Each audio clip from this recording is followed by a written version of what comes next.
Imagine this. A government announces it is borrowing another $1 trillion. No sirens.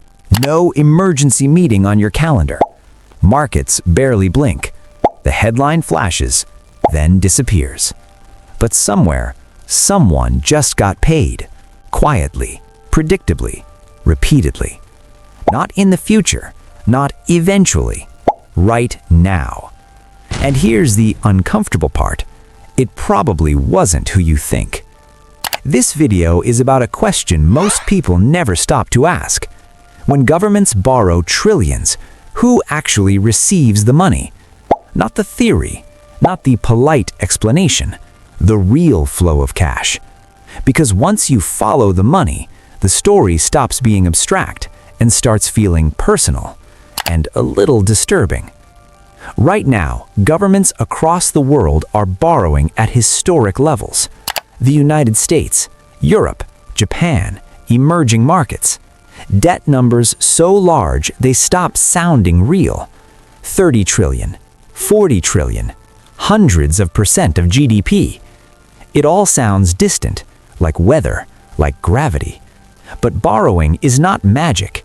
Every dollar borrowed comes from somewhere, and every dollar borrowed creates a permanent relationship between power and payment.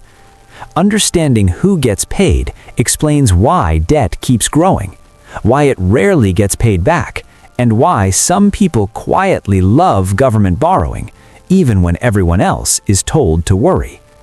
So let's strip this down to its simplest form. A government wants money it does not have, so it sells a promise. That promise is called a bond. The bond says, lend us money today, we will pay you back later, and until then, we will send you interest. That's it. No mystery. But now comes the part most explanations rush past. Who is on the other side of that deal? Because the answer is not the public in some vague sense, and it's not taxpayers writing checks to themselves. The money flows through a very specific pipeline, and once you see the pipeline, the system looks very different. Let's start at the surface. When governments borrow, they usually don't knock on doors asking citizens for cash. They hold auctions. At these auctions, government bonds are sold to a small group of financial institutions known as primary dealers. These are large banks, investment houses, financial giants with direct access to the state. This is not open to everyone. You cannot casually participate from your phone. These institutions buy the bonds first, always. They are the gatekeepers. When a government borrows from the market, it is really borrowing from this inner circle first. And here's the important part. These institutions do not usually buy bonds with their own long-term money. They act as middlemen. They buy, they resell, they collect fees. The government pays interest, the banks get paid to move paper. Already someone is getting paid before the money even reaches the economy. But that's just the first layer. After the bonds are issued, they don't sit quietly in a vault. They spread. They move into pension funds, insurance companies, mutual funds, central banks, foreign governments. This is where things get interesting. Let's talk about pension funds. Pension funds manage the retirement savings of millions of workers, teachers, nurses, factory workers, office employees. They need safe, predictable returns. Government bonds are perfect for this.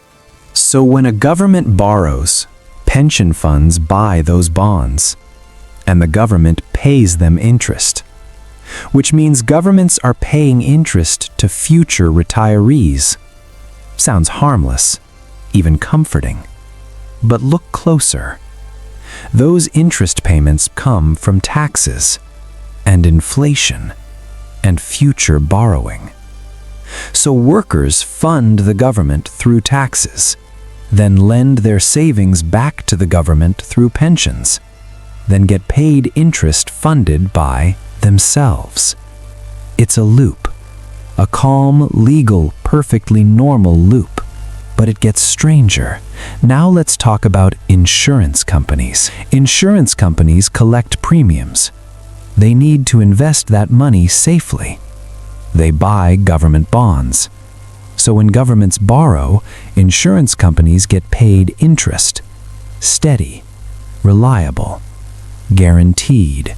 This makes insurance companies deeply invested in government debt continuing to exist, not shrinking, not disappearing, continuing. Now let's zoom out again. Foreign governments also buy bonds. China, Japan, oil exporting countries, any nation with large reserves. Why? Because government bonds, especially powerful countries, are treated like global savings accounts. They are used to park money safely, to stabilize currencies, to manage trade balances. So when one government borrows, other governments get paid. This creates a quiet geopolitical relationship. Debt becomes diplomacy, interest payments become influence, and suddenly, borrowing is no longer just about funding roads or hospitals. It's about maintaining global balance. But we still haven't reached the most powerful player in this system, central banks. This is where the story changes tone. Central banks do not just buy government bonds, they shape the entire market. When a central bank buys bonds, it does not use saved money, it creates money.